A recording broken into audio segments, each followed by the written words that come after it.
Hello everyone, welcome to ड्रेमेटी IAS YouTube channel. मैं हूं कोमल खत्री और आज के इस वीडियो में हम वीकली करंट अफेयर्स डिस्कस करेंगे फ्रॉम 13 टू 19 अक्टूबर 2025। स्टार्ट करते हैं आज का video. First news is about Taftan volcano. अब ये हुआ है कि बेसिकली 7 लाख सालों के बाद, 7 लाख साल तक डॉर्मेंट रहने के बाद अभी ये एक्टिविटी के साइंस शो करने लगा है। तो यहाँ पे इसलिए ये वोल्केनो के बारे में जानना हमारे लिए इम्पोर्टेंट हो जाता है। यहाँ पे राइट हैंड साइड में आप एक मैप देख रहे हैं, आप यहाँ पे इसकी लोकेशन देख सकते हैं। ये साउथ ईस्टर्न ईरान में लोकेटेड है और पाकिस्तान बॉर्डर के वेस्टर्न साइड में अराउंड 56 किलोमीटर वेस्टर्न साइड में ये लोकेटेड है। इसकी लोकेशन आप अपने एटलस में ज़रूर मार्क कीजिएगा। इसकी हाइट जो है वो है अराउंड 3900 मीटर। यहाँ पे अरेबियन ओशियानिक क्रस्ट और यूरेशियन कॉन्टिनेंटल क्रस्ट के बीच में जब कोलिजन हुआ था तो अरेबियन ओशियानिक क्रस्ट के हैवी होने की वजह से वो यूरेशियन प्लेट के अंदर सबडक्ट हो गया था और उसी वजह से यहाँ पे मकरान कॉन्टिनेंटल वोल्केनिक आर्क का फॉर्मेशन हुआ था। मकरान कॉन्टिनेंटल वॉल्केनिक आर्क में ही टाफ्टान वॉल्केनो लोकेटेड है और इस पूरे वॉल्केनिक बेल्ट में ये अकेला ही एक्टिव वॉल्केनो हमें देखने को मिलता है। ये बेसिकली एक सेमी एक्टिव वॉल्केनो है। सेमी एक्टिव क्यों कहा जा रहा है? क्योंकि आप देख सकते हैं 7 लाख साल तक डॉर्मेंट रहने के बाद तो अभी ये एक्टिविटी के साइंस शो कर रहा है, इसलिए इसे सेमी एक्टिव कहा जा रहा है। ये डॉर्मेंट भी नहीं है और ये कम्प्लीटली एक्टिव भी नहीं है। ये बेसिकली एक स्ट्रैटो वॉल्केनो है और दो अलग अलग समिट से मिलकर ये बना है। कौन कौन से दो अलग अलग समिट से मिलकर? नारकू एंड मैथरकू, इन दोनों समिट से मिलकर टाफ्टान वॉल्केनो बना है। बेसिकली टाफ्टान वॉल्केनो में जब से ह्यूमन हिस्ट्री स्टार्ट हुई ना, कोई भी रिकॉर्डेड इरप्शन नहीं है और जो भी अभी जियोथर्मल एक्टिविटी, गैस इरप्शन की एक्टिविटी यहाँ देखने को मिल रही है वो सजेस्ट कर रही है कि ये वॉल्केनो फिर से रीअवेकन होने लगा है। यहाँ पे अभी स्ट्रैटो वॉल्केनो के बारे में भी हम समझेंगे। तो स्ट्रैटो वॉल्केनो क्या होते हैं? बेसिकली टॉल, स्टीप, कोन शेप्ड वॉल्केनोज होते हैं, यहाँ पिक्चर में देख सकते हैं। और ये बेसिकली कैसे बने होते हैं? From alternative layers of lava and pyroclastic material. Lava और पायरोक्लास्टिक मटेरियल्स की ऑल्टरनेटिंग लेयर्स से ये बने होते हैं। और क्योंकि यहाँ पे दो अलग अलग मटेरियल्स का यूज होके ये बने हैं इसलिए इन्हें कॉम्पोजिट वॉल्केनो भी कहा जाता है। पायरोक्लास्टिक मटेरियल का मतलब मैं आपको समझाना चाहूंगी। पायरोक्लास्टिक मटेरियल बेसिकली होता है कि जो रॉक्स हैं तो उनके फ्रेगमेंटेड पीसेस और गैसेस जब साथ में इजेक्ट होती हैं ड्यूरिंग एक्सप्लोसिव वॉल्केनिक इरप्शंस तो उसे पायरोक्लास्टिक इरप्शन कहा जाता है। क्योंकि उसमें क्या होता है? बेसिकली रॉक्स के छोटे छोटे टुकड़े, गैसेस सब साथ में, एशेज सब साथ में ही इरप्ट हो रहा है। यहाँ पे हम बात करेंगे कि स्ट्रैटो वॉल्केनोज कहाँ पे पाए जाते हैं। बेसिकली तो सबडक्शन जोन्स के आसपास पाए जाते हैं। सबडक्शन जोन्स जैसे कि कॉन्टिनेंटल ओशियानिक सबडक्शन जोन हो गया या ओशियानिक ओशियानिक सबडक्शन जोन हो गया, तो इन सब जगहों पे जनरली स्ट्रैटो वॉल्केनोज पाए जाते हैं। जैसे कि रिंग ऑफ फायर के आसपास आपको बहुत से स्ट्रैटो वॉल्केनोज देखने को मिलेंगे। और अर्थ पे जितने टोटल वॉल्केनोज है उसमें मोर देन 50%, अराउंड 60% हम कह सकते हैं कि स्ट्रैटो वॉल्केनोज ही हैं। And they erupt andesitic and dacitic lava and this lava is more cooler and more viscous। तो यहाँ पे थोड़ा सा ये देखना है कि भाई जब इतना कूल लावा है, विस्कस है, इतना गाढ़ा है, तो इतना एक्सप्लोसिव इरप्शन क्यों हो रहा है? फिर तो ये मतलब आराम से स्लो स्पीड में निकल जाना चाहिए धीरे, बट यहाँ पे एक्सप्लोसिव इरप्शन इसलिए हो रहा है क्योंकि लावा इरप्शन के साथ साथ यहाँ पे गैसेस भी इरप्ट हो रही हैं और गैसेस क्योंकि साथ में इरप्ट हो रही हैं, ट्रैप्ड गैसेस एक्सप्लोड हो रही हैं, उसी वजह से आपको देखने को मिल रहा है कि इतना बड़ा इरप्शन हो रहा है। जनरली स्ट्रैटो वॉल्केनोज के टिप्स पे एक क्रेटर होता है और जनरली ये पूरे वॉल्केनिक चेन्स का पार्ट होते हैं, ये अलग से नहीं होते हैं, पूरे के पूरे ग्रुप्स में चेन के रूप में ये होते हैं। Next news is about Madagascar. तो रिसेंटली क्या हुआ है कि वहाँ के जो प्रेसिडेंट हैं उनका इम्पीचमेंट हो गया है और वहाँ की मिलिट्री ने टेक ओवर कर लिया है, पावर सीज कर लिया और यहाँ पे मिलिट्री को यूथ का सपोर्ट है। इससे अभी यहाँ पे पॉलिटिकल इनस्टेबिलिटी देखने को मिल रही है और कुछ ही टाइम में ये इकोनॉमिक वनरेबिलिटी में तब्दील हो जाएगी। तो यहाँ पे मेडागास्कर के बारे में हम जानेंगे। ये बेसिकली अफ्रीका कॉन्टिनेंट की ही एक आइलैंड कंट्री है और अफ्रीका के साउथ ईस्टर्न रीजन में मोजाम्बिक कंट्री लोकेटेड है। इससे जब हम अराउंड 400 किलोमीटर ईस्ट की तरफ जाते हैं इंडियन ओशन में, तो मेडागास्कर आपको देखने को मिलता है। यहाँ पे मोजाम्बिक और मेडागास्कर को एक वाटर बॉडी आपस में एक दूसरे से सेपरेट करती है। उस वाटर बॉडी का नाम है मोजाम्बिक चैनल। तो यहाँ पे ये मोजाम्बिक चैनल देखने को मिलता है जो मोजाम्बिक और मेडागास्कर को एक दूसरे से सेपरेट करते हैं।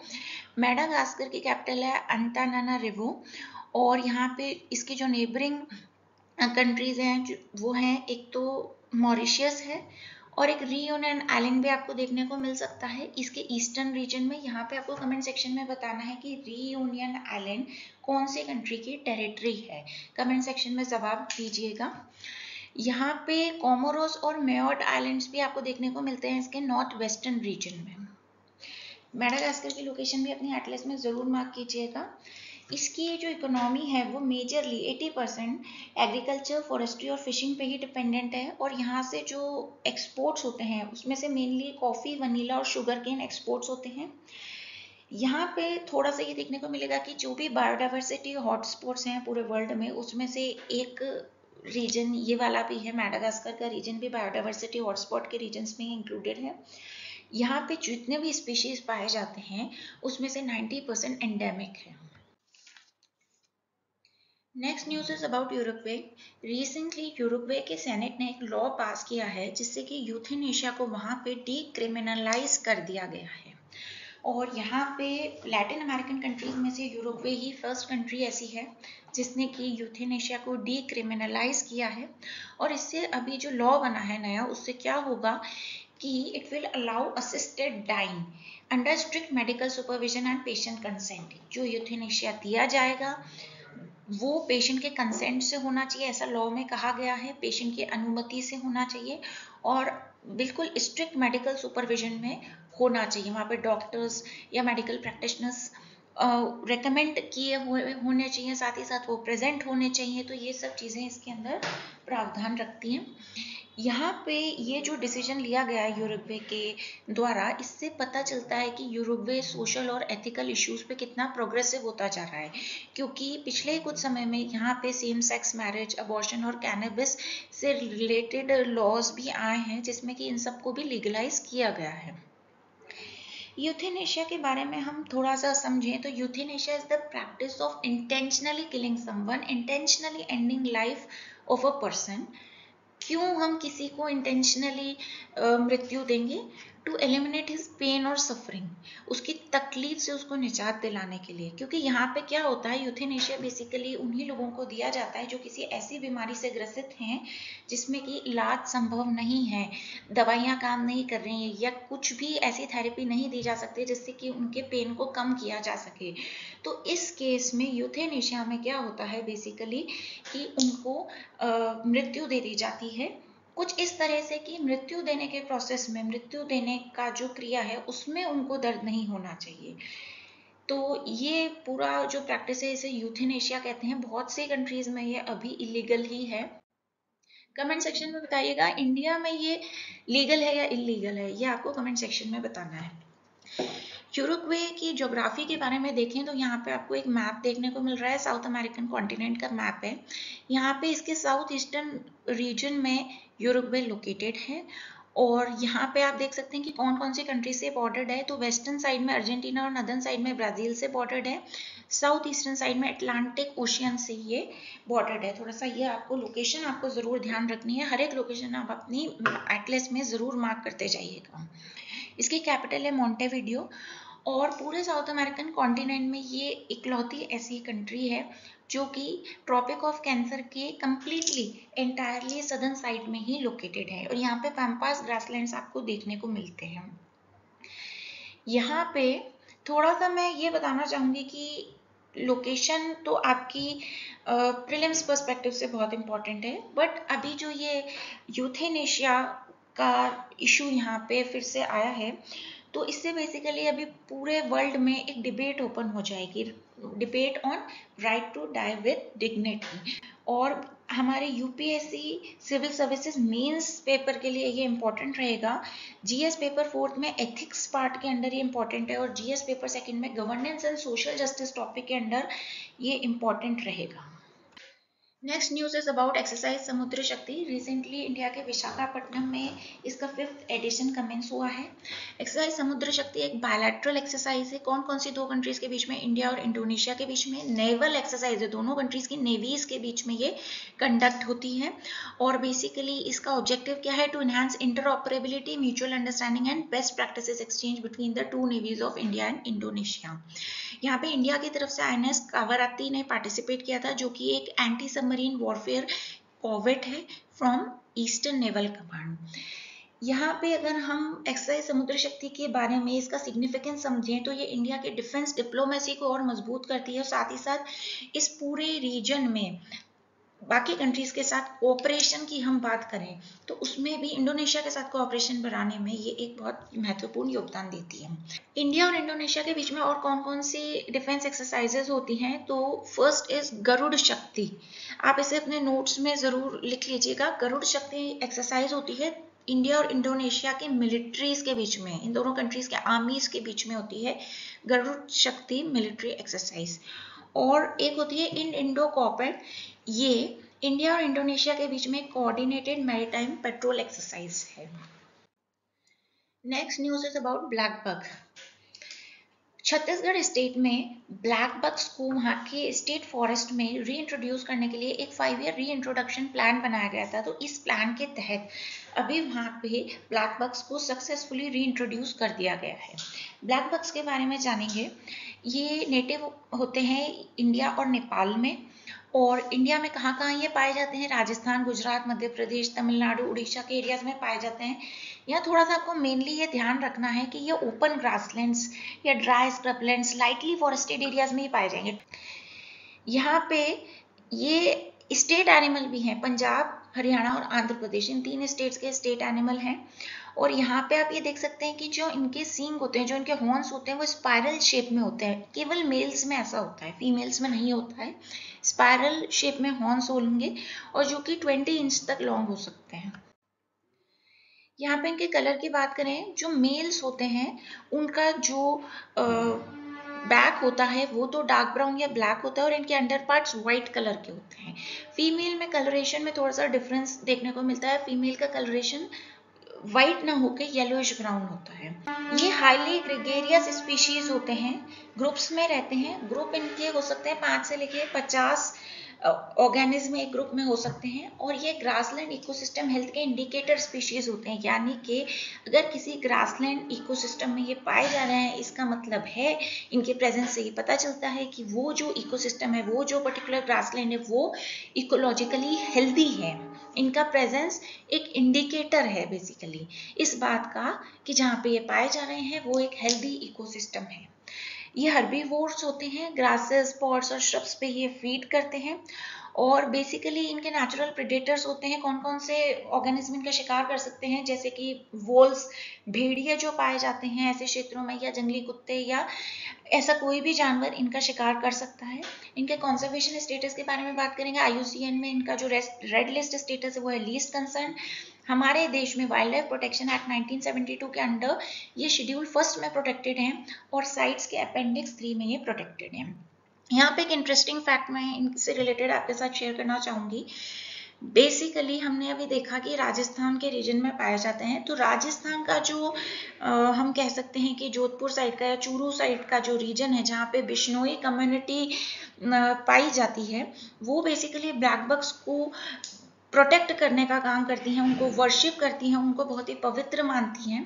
बिश्नोई कम्युनिटी की जो स्थापना हुई थी वो गुरु जम्बेश्वर जी के द्वारा की गई थी 1400s में। तो अभी ये जो ब्लैक बग्स हैं, इनको गुरु जम्बेश्वर जी का ही री इनकारनेशन, उन्हीं का अवतार माना गया, और उन्हीं का अवतार मान के बिश्नोई कम्युनिटी के लोग इनकी पूजा करते हैं, इनका संरक्षण करते हैं। अगर कोई ब्लैक बग का शिशु अनाथ हो जाता है तो बिश्नोई वुमेन उनको नर्चर करती है, इवन उनको ब्रेस्ट फीड भी करती है। तो इतना इनका इम्पोर्टेंस है राजस्थान के अंदर। Next news is about SAM initiative. West Bengal के सुंदरबंस में इस इनिशिएटिव की शुरुआत की गई थी, और recently food and agriculture organisation के द्वारा इस इनिशिएटिव को ग्लोबल टेक्निकल रिकॉग्निशन मिल चुका है। SAM इनिशिएटिव के बारे में जानेंगे। इसका फुल फॉर्म है सस्टेनेबल एक्वाकल्चर, इन मैंग्रोव इकोसिस्टम। यहाँ पे बेसिकली क्या हुआ है कि जो मैंग्रोव इकोसिस्टम्स है उनके साथ साथ श्रिम्प एक्वाकल्चर को इंटीग्रेट कर दिया गया है, जिससे कि इकोलॉजिकल बैलेंस और लाइवलीहुड सिक्योरिटी दोनों को ही आपस में एक साथ इंश्योर किया जा सके। यहाँ पे ये भी ध्यान रखने की जरूरत है कि कौन कौन सी बॉडीज के द्वारा सेम इनिशिएटिव को इम्प्लीमेंट किया गया है। तो इसे इम्प्लीमेंट किया गया है global nature fund, nature environment and wild life society, Netherland and Bangladesh environment and development society के कोलैबोरेशन से इम्प्लीमेंट किया गया है। बेसिकली ये एक सस्टेनेबल क्लाइमेट अडेप्टिव इनिशिएटिव है। मैंग्रोव्स के बारे में जानेंगे। ये बेसिकली सॉल्ट टॉलरेंट ट्रीज और श्रब्स होते हैं। सॉल्ट टॉलरेंट का मतलब क्या है यहाँ पे कि जो भी लीव्स या रूट्स हैं वो जब भी वाटर को एब्जॉर्ब करती हैं तो उसमें से जो भी सॉल्ट कंटेंट है उसको वहीं पे फिल्टर करके एक्सक्रीट कर देती हैं। जनरली ट्रॉपिकल और सब ट्रॉपिकल रीजन्स के इंटरटाइडल जोन्स में मैंग्रोव्स पाए जाते हैं। और इंडिया में कहाँ पाए जाते हैं? ईस्टर्न और वेस्टर्न कोस्ट में, सुंदरबंस, भितरकनिका या गल्फ ऑफ कच्छ के आसपास ये पाए जाते हैं। इनका एक इम्पॉर्टेंट कैरेक्टरिस्टिक होता है विविपेरी। विविपेरी में बेसिकली क्या होता है कि जो भी सीड्स जर्मिनेट हो रहे हैं वो प्लांट से अटैच होते हुए जर्मिनेट हो जाते हैं। नॉर्मली दूसरे प्लांट्स में, दूसरे ट्रीज में आपको क्या देखने को मिलता है कि जो भी सीड्स हैं, जो भी बीज हैं, वो पहले भूमि पे गिरते हैं फिर जर्मिनेट होते हैं। बट यहाँ पे मैंग्रोव्स के केस में क्या है कि जो भी भूमि है वो वाटर लॉक्ड है, पानी से भरी हुई है। तो यहाँ पे अगर बीज गिरेगा तो वो बेसिकली क्या होगा, जर्मिनेट तो नहीं होगा बट डीके हो जाएगा। तो इसीलिए इनके पास एक यूनिक कैरेक्टरिस्टिक होता है विविपेरी का कि यहाँ पे प्लांट से अटैच रहते हुए ही सीड जर्मिनेट हो जाता है। इनके एरियल रूट्स होते हैं, किस लिए होते हैं कि जो भी वाटर लॉक्ड सॉइल है वहां पे रूट्स को रेस्पिरेशन में प्रॉब्लम होती है, तो एरियल रूट्स रेस्पिरेशन में मदद करते हैं। प्रॉप रूट्स बेसिकली हेल्प करते हैं इन टाइडल वेज या साइक्लोन्स के दौरान बैलेंस बनाने में। और मैंग्रोव्स जो हैं ये कार्बन सिक्वेस्ट्रेशन का बहुत अच्छे से काम करते हैं। मैंग्रोव्स की इकोलॉजिकल इंपॉर्टेंस के बारे में जानेंगे। तो जैसे कोस्टल इरोजन हो रहा है, कोस्टल सॉइल इरोजन हो रहा है, स्टॉर्म्स के दौरान ये नेचुरल बैरियर का काम करते हैं और सॉइल इरोजन को रोकते हैं। साथ ही साथ ये फिश और क्रस्टेशियंस के लिए नर्सरी ग्राउंड भी प्रोवाइड करते हैं। और यहाँ की जो कोस्टल कम्युनिटीज हैं जो नियर बाय एरियाज में रहती हैं उनके लिए लाइवलीहुड प्रोवाइड करते हैं, बायोडाइवर्सिटी को सपोर्ट करते हैं। Next news is about silent valley national park. Recently यहाँ पे ड्रैगन फ्लाइज और डैमसेल फ्लाइज के 6 न्यू स्पीशीज डिस्कवर किए गए हैं। इससे यहाँ के रिच बायोडाइवर्सिटी के बारे में हमें पता चलता है। इसकी लोकेशन के बारे में बात करें तो केरला के पलक्कड़ डिस्ट्रिक्ट में लोकेटेड है। वेस्टर्न घाट्स के नीलगिरीज के साउथ वेस्टर्न रीजन में ये लोकेटेड है और बेसिकली ये नीलगिरी बायोस्फीयर रिजर्व का एक पार्ट है। यहाँ से कुंतीपुजा रिवर फ्लो करती है। बेसिकली क्या होता है कि जंगलों में एक इंसेक्ट पाया जाता है केकेडस, जो बजिंग साउंड क्रिएट करते हैं। तो ये केकेडस बेसिकली यहाँ पे एब्सेंट होते हैं, यहाँ पे नहीं पाए जाते हैं, इसीलिए इसे साइलेंट वैली कहा जाता है। यहाँ पे कौन कौन सी वेजिटेशन पाई जाती है? तो बेसिकली 4 टाइप्स की वेजिटेशन यहाँ पाई जाती है। West coast tropical evergreen forest, southern subtropical broad leaved hill forest, mountain wet temperate forest and grasslands. तो ये चारों तरह की वेजिटेशन यहाँ पे पाई जाती है। यहाँ पे बहुत से तरह के प्लांट्स पाए जाते हैं, 1000 से ज़्यादा प्लांट्स की स्पीशीज पाई जाती हैं, ऑर्किड्स, फर्न्स, लिचन्स पाए जाते हैं। और यहाँ पे जो एनिमल की स्पीशीज के बारे में बात करें तो लायन टेल्ड मैकाको जो कि एक एंडेंजर्ड स्पीशीज है वो यहाँ पाए जाते हैं। साथ ही साथ Nilgiri tahr, Nilgiri langur, marble giant squirrel, tiger, elephants, gaur, bison सब यहाँ पाए जाते हैं। माइग्रेटरी बर्ड्स भी यहाँ पे बहुत पाई जाती हैं। साथ ही साथ ग्रेट इंडियन हॉर्नबिल हो गए या Nilgiri would pigeon, eagles, owls यहाँ पे पाए जाते हैं। Next very important news, this is about green crackers. तो रिसेंटली सुप्रीम कोर्ट ने दिवाली के टाइम पे दिल्ली एनसीआर रीजन में केवल और केवल ग्रीन क्रैकर्स की सेल को ही परमिट किया है। जो कन्वेंशनल क्रैकर्स थे उनके सेल को बैन कर दिया गया था। यहाँ पे ग्रीन क्रैकर्स के बारे में जानेंगे तो इन्हें CSIR नीरी ने डेवलप किया था। कब डेवलप किया था? 2017 में जब सुप्रीम कोर्ट ने क्रैकर्स को बैन किया था दिल्ली एनसीआर रीजन में, तब इन्हें CSIR नीरी के द्वारा डेवलप किया गया था। मेनली 3 तरह के ग्रीन क्रैकर्स देखने को मिलते हैं, स्वैस, स्टार एंड सफल। स्वैस का फुल फॉर्म है safe water releasable fire cracker, STAR का फुल फॉर्म है safe thermite cracker and SAFAL का फुल फॉर्म है safe minimal aluminium fire cracker. इनके फीचर्स देखते हैं। एक तो सबसे पहला है स्मॉल शेल साइज, ये साइज में छोटे होते हैं, लेस रॉ मटेरियल और डस्ट सप्रेसिंग एडिटिव्स भी उसमें होते हैं ताकि ज़्यादा डस्ट, ज़्यादा धूल ना उड़े। जो भी हार्मफुल एलिमेंट्स हैं जैसे मेटल्स वगैरह हैं उनको यहाँ पे बहुत कम यूज़ किया गया है जिससे कि टॉक्सिसिटी को रिड्यूस किया जाए। Particulate matter, sulphur dioxide, nitrogen dioxide और भी अदर हार्मफुल गैसेस के इमिशन में ये 30% तक की कमी लाते हैं और इनका साउंड लेवल होता है बिटवीन 100 to 120 dB। इनके केमिकल कंपोजिशन की बात करें तो इसमें बेरियम कंपाउंड्स का यूज़ नहीं किया जाता है, एल्यूमिनियम और सल्फर कंटेंट को भी बहुत ही कम रखा जाता है और साथ ही साथ यहाँ पे क्लीन ऑक्सीडाइजर्स का यूज़ होता है जिससे कि टॉक्सिक गैस कम से कम इमिट हो। यहाँ पे थोड़ा सा हम ये समझेंगे कि जो कन्वेंशनल क्रैकर्स होते हैं ना उसमें barium, sulphur, aluminium, potassium nitrate इन सब का भर भर के यूज़ होता है। क्यों यूज़ होता है? जैसे कि ब्राइट कलर्स देखने को मिले आपको। अब बात ये करेंगे कि कोई भी ग्रीन क्रैकर अगर हमें मार्केट में मिल रहा है वो जेन्युइन है या नहीं है तो उसका आइडेंटिफिकेशन कैसे किया जाए। तो सबसे पहले तो उसमें एक ऑफिशियल ग्रीन फायरवर्क्स लोगो आपको पैकेजिंग में ही देखने को मिल जाएगा और साथ ही साथ एक यूनिक QR कोड मिलेगा जिसको आप कैसे वेरीफाई करेंगे। You can verify it using CSIR NEERI green QR code application. Green crackers के एडवांटेजेस के बारे में बात करें तो सबसे पहला एडवांटेज है कि टॉक्सिक इमिशंस कम होते हैं, टॉक्सिक गैसेस के इमिशंस कम होते हैं जिससे कि एयर क्वालिटी इंप्रूव होती है। हेल्थ हैजार्ड्स भी रिड्यूस होते हैं क्योंकि यहाँ पे हैवी मेटल्स का यूज़ कम हो रहा है। साथ ही साथ ये सस्टेनेबल ऑल्टरनेटिव्स हैं हमारे पास जिससे कि क्लीन एयर मिशन में हम आगे अग्रसर हो सकें। और आपको कमेंट सेक्शन में बताना है कि कौन से सस्टेनेबल डेवलपमेंट गोल को अचीव करने में ग्रीन क्रैकर्स मदद करते हैं। Next news is about Akash missile system. Recently Brazil के प्रेसिडेंट इंडिया में आए थे। यहाँ पे इंडिया के डिफेंस मिनिस्टर के साथ उनकी मीटिंग हुई जिसमें आकाश मिसाइल सिस्टम को पिच किया गया। आकाश मिसाइल सिस्टम के बारे में जानेंगे। एक basically short range surface to air missile है। इसे किसने प्रोड्यूस किया है? Defence research and development organisation और भारत डायनेमिक्स लिमिटेड ने मिलकर इसे प्रोड्यूस किया है। अभी ये इंडियन आर्म्ड फोर्सेस और इंडियन एयर फोर्स में अपनी सेवाएं दे रही है। इसके रेंज के बारे में बात करें तो 4.5 किलोमीटर से लेकर 25 किलोमीटर तक इसकी रेंज रहती है और ये 100 मीटर से लेकर 20 किलोमीटर हाइट को अचीव कर सकती है। इसकी स्पीड की बात करें तो मैच 2.5 से लेकर 3.5 के बीच में इसकी स्पीड रहती है। अराउंड 4200 किलोमीटर पर आवर के बीच में इसकी स्पीड रहती है और इसका जो इंजन है वो है सॉलिड फ्यूल रैमजेट इंजन। इसके सिग्निफिकेंस की बात करें तो इंडिया के डिफेंस शील्ड को मजबूत बनाने में ये अपना योगदान देती है। साथ ही साथ हमारी फॉरेन मिसाइल सिस्टम्स पे जो डिपेंडेंसी है उसको रिड्यूस करती है, हमारे डिफेंस एक्सपोर्ट्स को भी बढ़ाती है और साथ ही साथ दूसरे कंट्रीज के साथ हमारे स्ट्रैटेजिक टाइज भी मजबूत करने का काम करती है। Next news is about Parkinson's disease. Recently कुछ ऐसी स्टडीज हुई है जिसमें ये पाया गया है कि अगर लेग मूवमेंट में दिक्कत आ रही है तो ये पार्किंसंस डिजीज का एक अर्ली सिम्टम हो सकता है।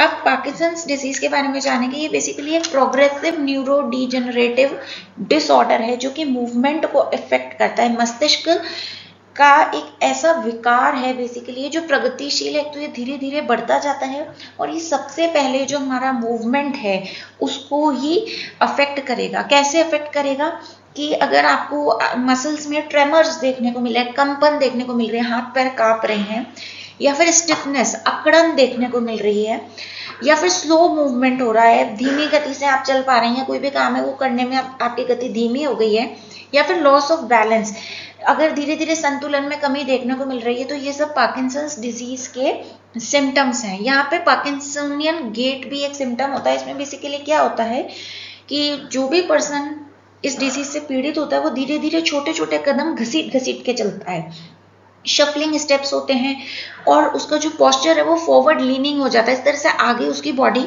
झुक जाती है। बेसिकली किस कारण से पार्किंसंस डिजीज होती है? तो हमारे ब्रेन का एक रीजन होता है सबस्टेंशिया निग्रा, वहां पे डोपामाइन प्रोड्यूसिंग न्यूरॉन्स अगर खत्म होते जा रहे हैं तो पार्किंसंस डिजीज होने का खतरा बढ़ जाता है। यहाँ पे आप इसके सिम्टम्स देख सकते हैं डायग्राम की मदद से।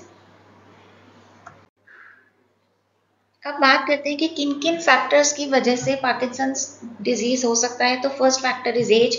अगर 60 से ज़्यादा एज हो गई है तो भी पार्किंसंस डिजीज होने के चांसेस बढ़ जाते हैं, या फैमिली हिस्ट्री, जेनेटिकली भी ये पास ऑन होता है, या फिर अगर कोई पर्सन बहुत ज़्यादा हार्मफुल केमिकल से एक्सपोज होता है तो उस केस में भी इस डिजीज के होने के चांसेस बढ़ जाते हैं, जैसे कि पेस्टिसाइड, सॉल्वेंट, पोल्यूशन, इन सबसे ज़्यादा एक्सपोजर में वो रहता है तो भी उसको ये डिजीज होने के चांसेस बढ़ जाते हैं।